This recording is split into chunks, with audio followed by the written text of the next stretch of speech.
Arduino Nano Distance Tracking Wristband Device. Chapter 1 po is the problem and its background.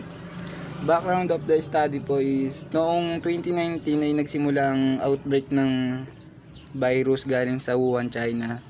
At tapos sa paglipas po ng taon, ang mundo po ay naharap sa crisis dahil sa COVID-19 pandemic. Dito po sa Pilipinas, nagkaroon po ng mahabang lockdown at ang mga health workers ay nagsimulang magtrabaho para labanan ang virus. The researcher has formulated Arduino Nano Distance Tracking Wrist Device. The device was designated as an alarm. Statement of the problem. Dito po sa statement of the problem, ang problem po dito is mabilis kumalat ng virus kasi po yung ibang mga tao nakakalimot po sila na mag social distancing.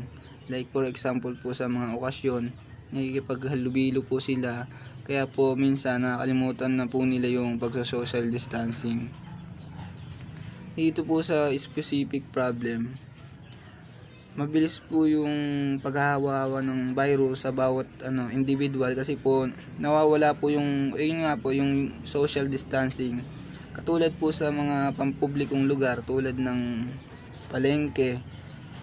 Kasi po doon po sa lugar na yon madaming tao na hindi na po nila maiwasan yung pag-social distancing, kaya po mabilis kumawa yung virus. Dito naman po sa general objectives ay ang goal, ang po namin dito is makabuo ng isang Arduino Nano Distance Tracking Wristband Device na kung saan po ay ma-detect niya yung pagsuot niyo po ito is ma-detect niya yung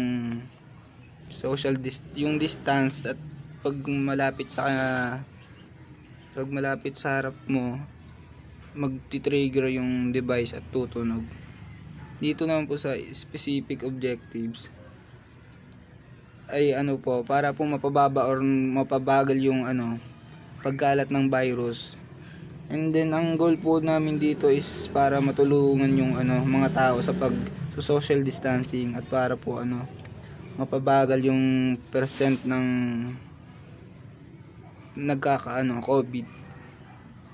Sa scope of the study naman po is dito naman po sa scope na to is meron po tayong 50 respondents, tapos po sa device na to magpo-produce po siya ng beep sound. Pagsuot po natin tong device na to, kapag wala po tayo sa social distancing, magti-trigger po ito, tapos mag-beep, tutunog po siya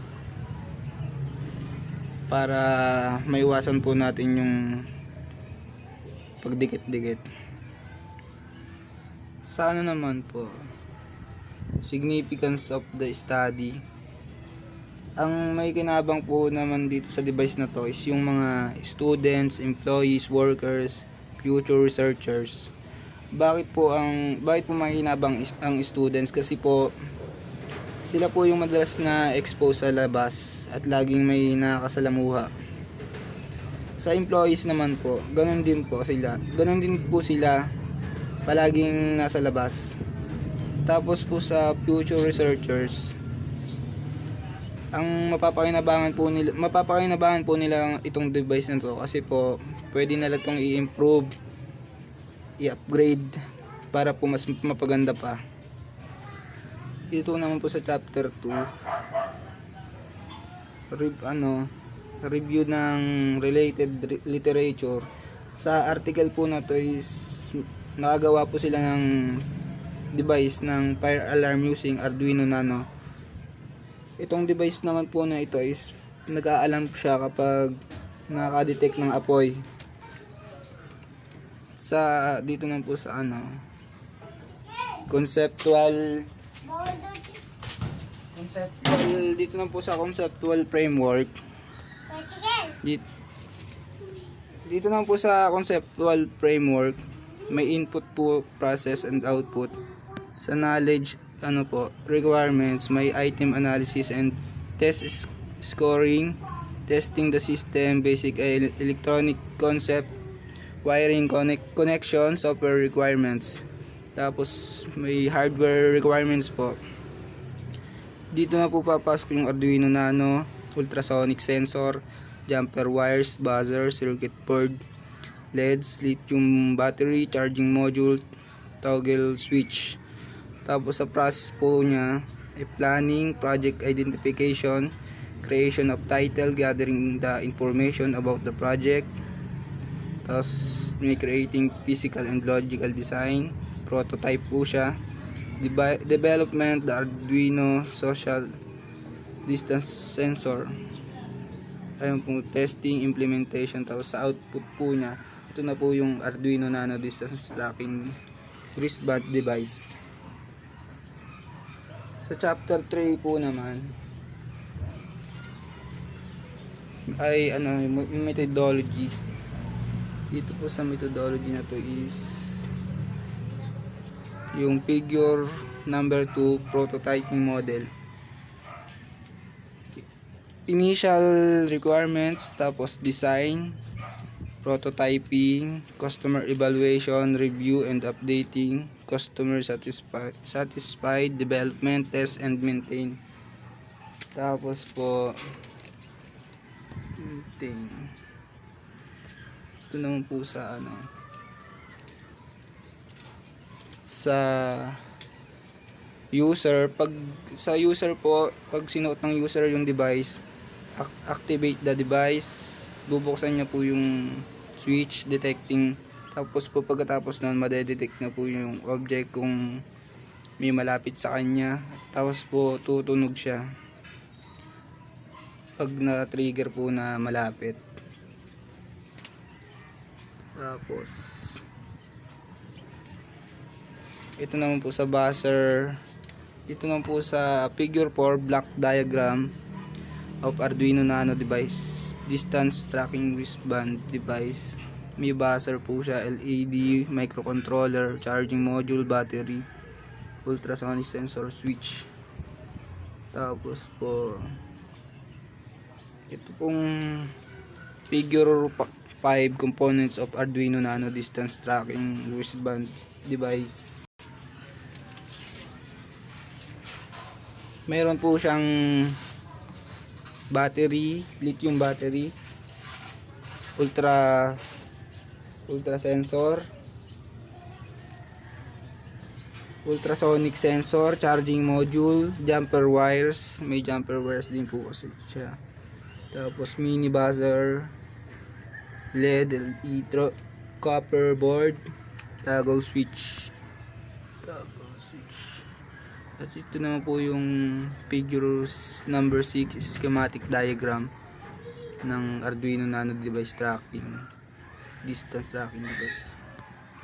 Tapos po ayun, ito po yung figure number 7, flowchart po ng Arduino Nano distance. Ayun po yung start, device, initializing, device and mode, detected an individual nearby, yung malapit po sa kanya kung madedetect niya. Tapos po pag na-detect niya yun, sensor will be trigger the buzzer and light up the LED. Tapos po sa device will still on ID mode, tas end. Ayun po. Thank you. Ito po yung prototype na to ay nagre-represent ng Arduino Nano distance tracking wristband device. Ang nasa labas po ng prototype, ultra sensor, buzzer, LED as yung wristband niya. Kaya ako po siya tinawag na distance tracking kasi tinatrack niya po yung distance like 1 meter, at kapag wala na siya 1 meter ang distance, mag-a-alarm po yung wristband, which is manonotify po yung dalawang individual. For example, ito po, i-open po natin muna.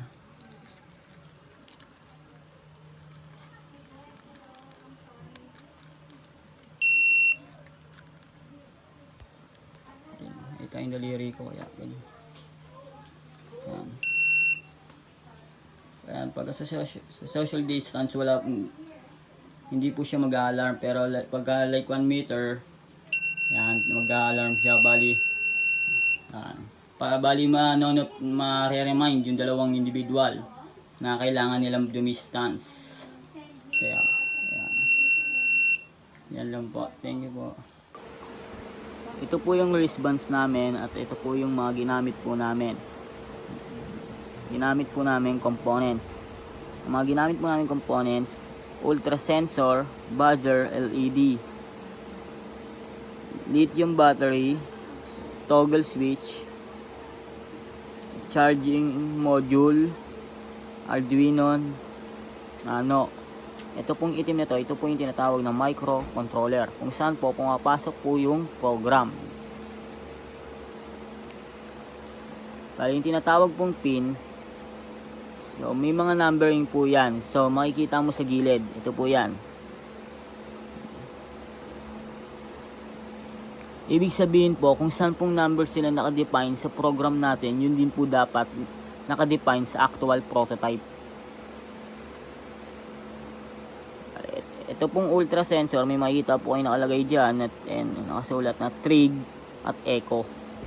So yung trigger po magsisend po sa microcontroller dito po ng signal kapag may na-detect po siya. Then from microcontroller naman po magsisend siya ng signal para i-alarm yung buzzer and LED.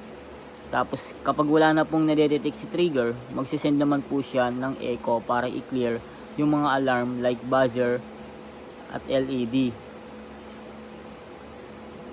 So ginawa namin po tong device na to para po makatulong sa bawat individual. Dahil sa panahon po ngayon, we need this device to maintain social distancing. Since existing pa naman ang pandemic, we need to protect ourselves. So by using the wristband, we can protect ourselves from other person or people who has harmful disease. Meron nga po tayong kasabihan na prevention is better than cure. Ito po, example po ganito.